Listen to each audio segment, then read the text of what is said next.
Hello, and welcome to Spiritual Calisthenics. Today, on April 10th, we celebrate the Sunday of Saint Mary of Egypt.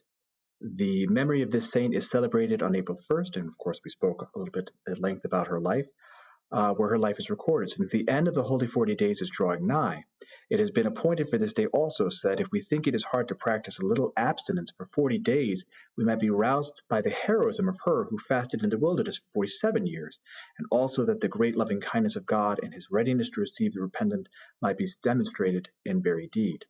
Now, let's look quickly to the Epistle.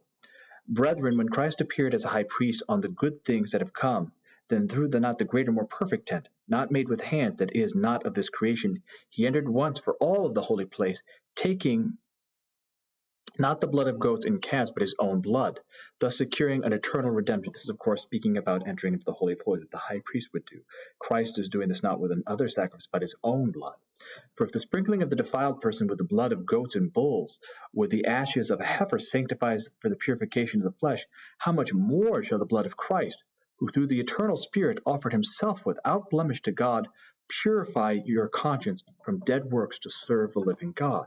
So in other words, we must rouse ourselves to serve God in truth and not to look to just sacrifices of this nature, because Christ himself sacrificed himself for us.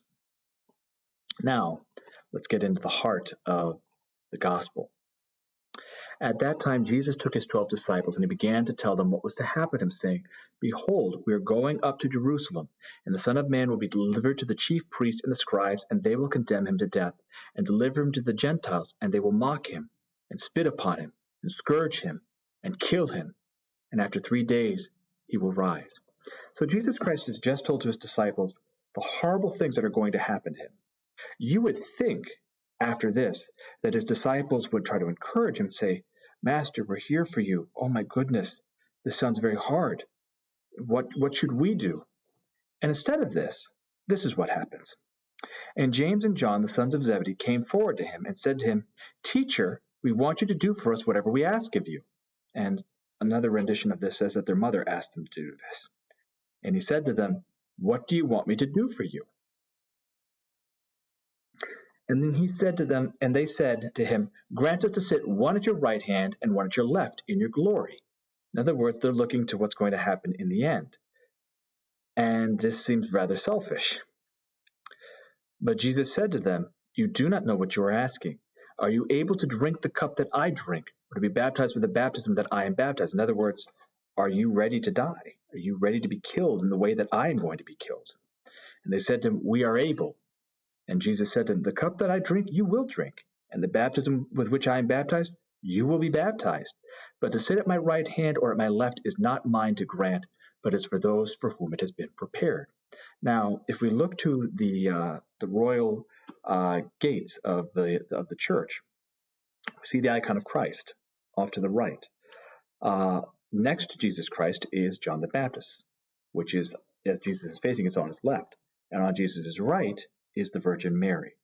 These are the two for whom that seat of glory has been prepared. And that is why oftentimes you'll see triptychs of Christ with, on the two wings, John the Baptist and the Virgin Mary.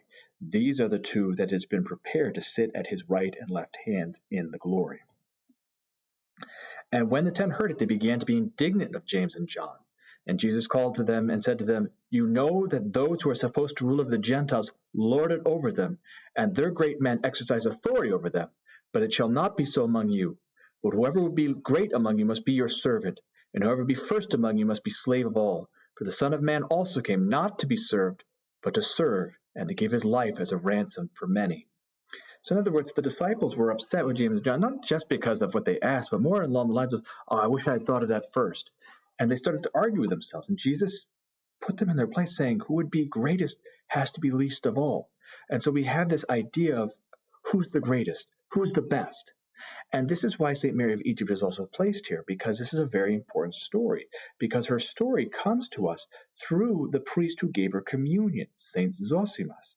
Now, St. Zosimas was a priest monk who was regarded during his time as perhaps the greatest monk that lived. No one seemed to know more than him. No one was able to instruct him. And it wasn't for lack of his trying. He went from monastery to monastery to monastery, trying to find a spiritual light to guide him so that he could learn more about Christ, so that he could develop his spirituality. And he could not find anyone. And so he prayed almost in despair. It's like, is there no one greater than me? And the Lord answered him and says, yes, there is. There's someone far greater than you. And I will show you this person. I will show you this saint. And so St. Zosimus was very excited. And so at that monastery, they had a tradition that they would gather together for the Sunday forgiveness before the Great Lent, and then they would all go out into the desert, into caves, into various places, and be alone for the 40 days, and then they would come back on Palm Sunday and spend Holy Week at the monastery. And so St. Zosimus goes out into the desert, and it is in the desert past the River Jordan that he sees the silhouette of a person and says, who are you? And the person says, Abba Zosimus, put down your cloak because I am a woman. And at that point, St. Zosimus recognizes, okay, this must be the saint that God's talking about. And so he puts down his cloak, and then he tries to get a blessing from St. Mary. St. Mary says, no, I've got to get your blessing. St. Zosimus turns around and says, no, I've got to get your blessing. And so it's almost like a holy oath of who's going to bow to the other. And finally, St. Mary says, you are a priest of the Most High God. You can't deny me this. You have to give me your blessing. So finally, St. Zosimus gives the blessing and then asks for her story. And of course, we hear the story of St. Mary of Egypt, how she lived her horrible life, how she was full of sin and iniquity, and then returned to God. If you want to learn more about her life, please go back and listen to Spiritual Calisthenics for April 1st. Then, of course, she asked St. Zosimus to bring her communion the next year, and he does. She tells him to come back the following year. When he does, he finds that she is dead, and she's written in the sand that she passed away immediately after receiving Holy Communion, asking him to bury her. And because he is not able to physically do it, a lion comes and digs the trench. I don't know if you're able to see in the icon that I have above the video, but it shows kind of the events of her life and St. Zosimus encountering her. Now, what's the point of all this? The point of all this is to show that this person who was the greatest sinner became the greatest saint of her age, that she was head and shoulders above Zosimus. What we also see in this, which is very, very important, is the idea of the apex of the two legs of the church. So on the side of St. Mary of Egypt, we see the charismatic side, because St. Mary of Egypt, she was not formally educated in the church. She left her religious upbringing when she was about 12 years old and lived her hedonistic life. It was not until she repented in the Church of the Holy Sepulchre, after she made her promise to the Virgin Mary, that she would change, and she goes into the desert where she doesn't see anybody for 47 years. Now, of course, that means nobody, no animal, no human. After a couple of days of solitary confinement, people are going to lose their mind. She becomes more and more holy, drawing closer to God with perfect prayer, to the point that even when she received communion, she walked over the River Jordan to meet Zosimus on the other bank.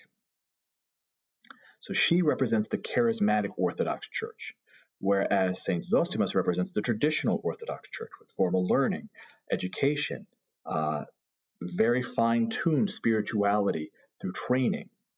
And so it represents both legs of the church in tandem, working together, showing the glory of God, and further showing us the different ways, the different types of saints that are there for us to help us achieve that glory. So it's not about one being greater than the other, but the idea of all of us working together to serve one another so that we can draw closer to God. And that's kind of the whole point of this, and why it's placed here towards the end of Great Lent, because now we are about to welcome our Lord in his Passion Week.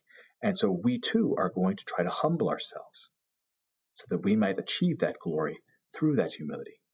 I hope that you've enjoyed today's Spiritual Calisthenics. Have a blessed and wonderful day.